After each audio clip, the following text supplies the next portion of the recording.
અત્યારે જ્યાં જોઈએ ત્યાં સોશિયલ મીડિયામાં એક જ મુદ્દો ચર્ચામાં છે, એક જ નામ ચર્ચામાં છે અને તે છે બગદાણા. આમ તો બગદાણા બાપા સીતારામના નામથી ઓળખાય છે, પરંતુ હાલ બગદાણામાં એક બબાલ ઊભી થઈ છે, જેના કારણે હાલ સમગ્ર ગુજરાતમાં બગદાણા નામ ગુંજવા મળ્યું છે. બગદાણામાં કથિત રીતે થયેલી મારપીટમાં ભોગ બનનાર વ્યક્તિ નવનીતની હાલ એક ઓડિયો ક્લિપ વાયરલ થઈ છે, જે હાલ સોશિયલ મીડિયામાં ખૂબ જ ઝડપીથી વાયરલ થઈ રહી છે. તો સૌથી પહેલા તો આપણે સાંભળીએ કે આ વાયરલ ઓડિયો ક્લિપમાં શું છે. હાલો નવનીતભાઈ, બોલો. તો મારે એની જોડે વાત કરવી હતી. પાયલ વઘાસિયા બોલું છું કામરેજ થી. વાત કરાવો. હા કરો.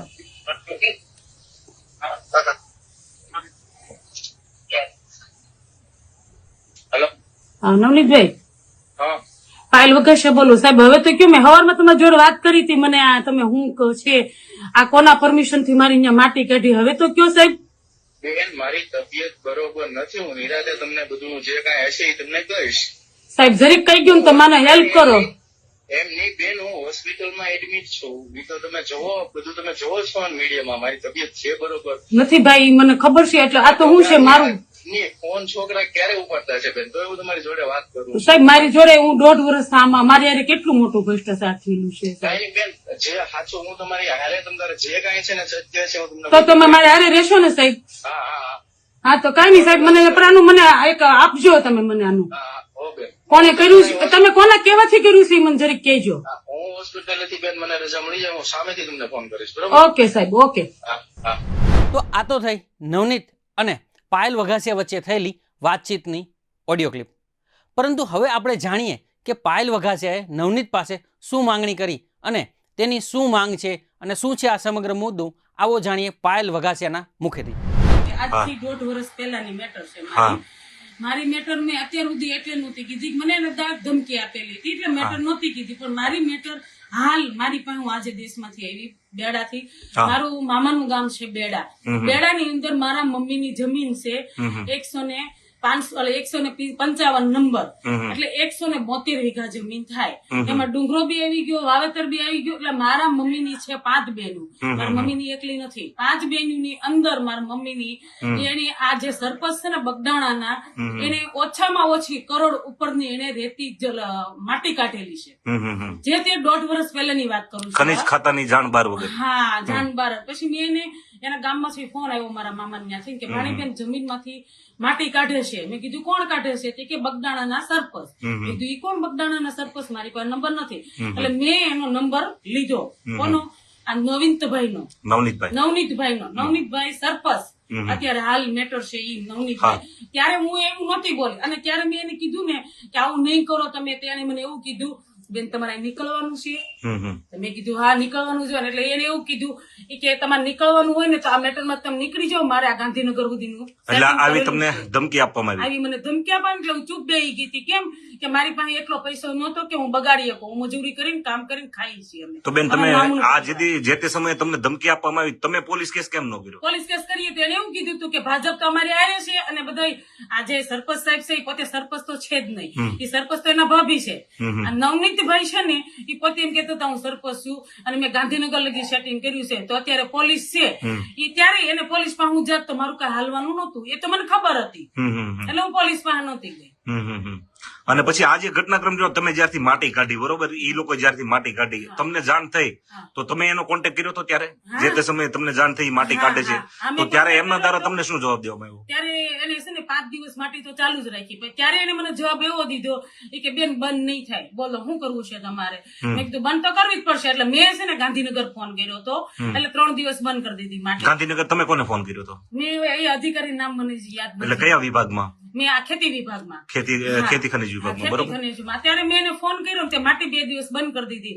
પાછું એને શું કર્યું એ તો જે ઈ જ પોતે કેવા વાળા મારા ત્યાં માસીભાઈ છે એ પોતે કેવા વાળા કે મેં ભાવનગર, જેસર અને મવા અમે પૈસા ખવડાવી દીધા. પાછી સખત 6 મહિના 15 ટ્રેક્ટર અને 5 જીસીબી રાતે ચાલે, દિવસે નહીં, રાતે ચાલે. હમ. આવી રીતનું એને કામ કરેલું છે અમારી જોડે. હમ. અને તમને જયારે ફોન કરો ત્યારે તમારી સાથે અભદ્ર અને જયારે વર્તન માટી કરે કાઢતા હતા ને તે મેં ઓછામાં ઓછા એને રેકોર્ડ કાઢવું હોય તો શૂટ છે મેં 150 ફોન કરેલા. મને એક જ જવાબ અને એને રોફથી જ મારી જોડે વાત કરી. તમારી પાસે કોઈ એટલે એનું હું- કોલ રેકોર્ડિંગ કેવા કઈ પ્રૂફ નહીં, કરે એ બેન? ત્યારે એ વખતના 1.5 વર્ષ પહેલા નથી. અને આજે હવારમાં હમ. મેં આ થોડીક મેટરમાં મીડિયા જોયા ને એટલે મેં આજે હવારમાં ફોન કર્યો. કીધું નવીનભાઈ હમ. આ રીતનું છે તો તમે મને હજુ તો અત્યારે તો નહોતું કીધું પણ અત્યારે તો મને તમે એવું કયો હમ. કે કોના કેવાથી કાઢી છે તમે માટી એમ. તો એને એવું કીધું ઈ કે પછી બેન મળશું, મારે અત્યારે આ મોટી મેટર છે ને હું હોસ્પિટલમાં દાખલ થયેલો છું. હમ. અને એને એ રીતની કઈ ફોન મને કાપી નાખ્યો. અને તમે હજુ કેવી કહેતા હો તો હું તમારી સામે ફોન કરવા એને તૈયાર છું. તો બેન આ તબક્કે કોઈ તમે તમારા સમાજના આગેવાનો પાટીદાર સમાજના આગેવાન પાટીદારની દીકરી છો હા, બરોબર? હું પાટીદારની દીકરી. તો તમે કોઈને જાણ કરેલી કે કોઈ મેં- વસ્તુની ક્યાંય ક્યારેક કઈ ફરિયાદ મને કે મને કોઈ ખબર વસ્તુ? છે કે સમાજ કોઈ પણ સમાજ હોય આજે હા હું એવું કઉ છું સોલંકી સાહેબ છે ને એ માણસ ગુડ કહેવાય આ સમયે. કેમ કે એને 4 કલાકની અંદર જો પોલીસ વિભાગને એને રિટાયર કરી દીધા હોય કેન્સર બદલી કરી નાખી, બદલી તો હું સોલંકી સાહેબ ને એવું કઉ છું હું પટેલ પાટીદારની એક છોકરી છું હા. તો મને બી ન્યાય આપો. હા ન્યાય અપાવો. તમે જો 4 કલાકમાં આપતા હો તો મને ભલે 8 દિવસ થાય પણ મને હું રિક્વેસ્ટ કરું છું પ્લીઝ સોલંકી સાહેબ તમે આવું કામ કરીને મને બી પાટીદારની છોકરી છું મને એક ચોક્કસ ન્યાય અપાવો. અને બેન બીજું ખાસ કે આ વિડીયોમાં તમે જે કઈ બોલો છો એ કોઈના દબાણ કે કોઈની લાલચથી કે કોઈના કઈ લગાવથી કેવી રીતે કઈ બોલો છો? જો જે હોય ચોખવટ કરજો તમે તારે સાહેબ બિંદાસ. મને કોઈ, જે હોય સત્ય જ બોલવાનું છે. આપણે ગીતાજીની સાક્ષીએ બોલવાનું છે અને કઈ ખોટું નથી બોલવાનું. માં મોગલની સાક્ષીએ બોલવાનું છે બરોબર? આજે જે આ ઘટના બની ને મને મંગલમાં સપોર્ટ આપેલો છે અને હું તમને એવું કહું કે મને કોઈ બળજબરી હોય તો મારે 172 વીઘા જમીન છે. આજે હું મારું કામ કરું છું ને એ તમે જોઈ લેજો. મેં મહેનત કરીને ખાવા વાળા વ્યક્તિ છે. હું મશીને બેહીને આજે રાત્રે 11 વાગ્યા સુધી અમે બેસીએ છીએ. અહીંયા સવારમાં 5 વાગે આવી છીએ. મને કોઈની બળજબરી નથી, મને કાંઈ નથી. મને એક જ મેં અત્યારે આ મુદ્દો ઉતાર્યો એનો હું તમને એક વાત કરું કે સોલંકી સાહેબે જો બધાને ન્યાય અપાવતા હોય તો હું સોલંકી સાહેબને જ કહેવા માંગુ છું કે સાહેબ હીરાભાઈ સોલંકી. હા હીરાભાઈ સોલંકી સાહેબને કે તમે બધા ન્યાય અપાવો તો પ્લીઝ હું 1.5 વર્ષ થાની વાહે છું તો મને બી ન્યાય અપાવો ને ભલે 5 દી મોડો પણ મને ન્યાય અપાવો. ન્યાય અપાવો. આજે તમે 1 કરોડ રૂપિયાનું તમે આ કૌભાંડ કરેલું છે તો તમે એક જરીક વાતમાં તમે મને ન્યાય આ જરીક નો કે મારા માટે બહુ મોટી કહેવાય મોટી છે. કહેવાય, હા. સરકાર માટે તો જરીક જ કહેવાય છે. જો સરકાર ધારે ને તો મને આનો ન્યાય મને 4 કલાકમાં બી આપી શકે. અત્યારે કેમ આ લોકોને 4 કલાકમાં પોલીસ કમિશનર ને બધાને ઘરે મોકલી દેતા હોય તો મને 4 કલાકમાં આનો ન્યાય ન મળે. બેન આજે 1.5 વર્ષથી હું મહેનત કરું છું આના પાછળ. આપનું સરનામું બોલી જાઓ ને એક વખત. મારું કામ રેસિડેન્ટ, હા. મારું કામરેજ તાલુકામાં નવગામ છે સૌરાષ્ટ્ર ટાઉનશીપ C2 પેલા મારે 101 નંબર.